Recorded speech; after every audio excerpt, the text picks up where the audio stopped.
और चलिए अब बात करते हैं फॉर्मूला 30,000 की। तो कांग्रेस में अब उन नेताओं का टिकट कट सकता है जो पिछले चुनावों में 30,000 वोटों से हारे हैं। एक खास रिपोर्ट।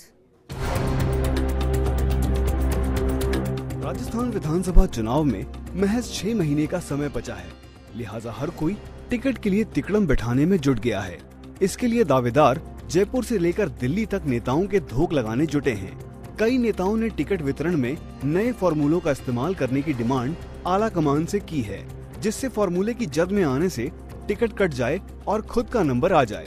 कांग्रेस के गलियारों में एंटनी कमेटी की सिफारिशों को खोद कर निकाला जा रहा है, जिसमें एक सिफारिश थी 20,000 से ज्यादा मतों से हारे नेताओं को टिकट नहीं दिए जाएंगे। लेकिन ये सिफारिश लागू होना बेहद मुश्किल है, क्योंकि मोदी लहर में कई दिग्गज धराशायी हो गए थे। ऐसे में कांग्रेस 20,000 की जगह 30,000 से ज्यादा वोटों से हारने वाले नेताओं को टिकट नहीं देने का प्रयोग कर सकती है। राहुल गांधी इसको लेकर कई बैठकें भी कर चुके हैं। राजस्थान में करीब 50 ऐसे नेता हैं जो 30,000 से ज्यादा वोटों से पिछली बार चुनाव हारे थे।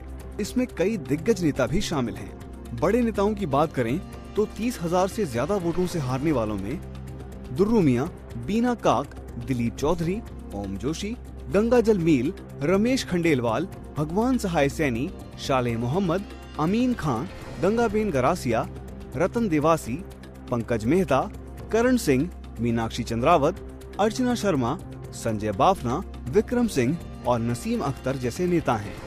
अब ये नेता जहां से चुनाव लड़े थे, वहां से अन्य नेता अपनी दावेदारी पेश कर रहे हैं।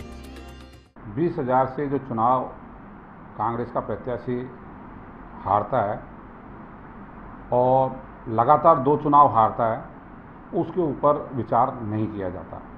उसका एक बहुत बड़ा कारण है कि एक विधानसभा क्षेत्र में लगभग 2 लाख के करीब मतदाता होते हैं और 20,000 वोटों से हारने का मतलब उस विधानसभा क्षेत्र में यदि 50% वोटिंग हुई है और 1 लाख यदि वोट पड़ा है और 1 लाख वोटों के अंदर 20,000 वोटों से कोई उम्मीदवार हारता है, उसको कवर करना बहुत मुश्किल होता है। हालांकि भारी मतों से हारे नेता दबी जुबान और बंद कमरों में पिछली बार मोदी लहर के कारण हारने की दुहाई दे रहे हैं, लेकिन फॉर्मूला लागू करने की पैरवी कर रहे नेता कह रहे हैं कि 2 से 2.5 लाख मतदाता वाली सीटों पर 30,000 से हार गए, तो फिर दोबारा मौका देने पर कैसे तीर मार लेंगे।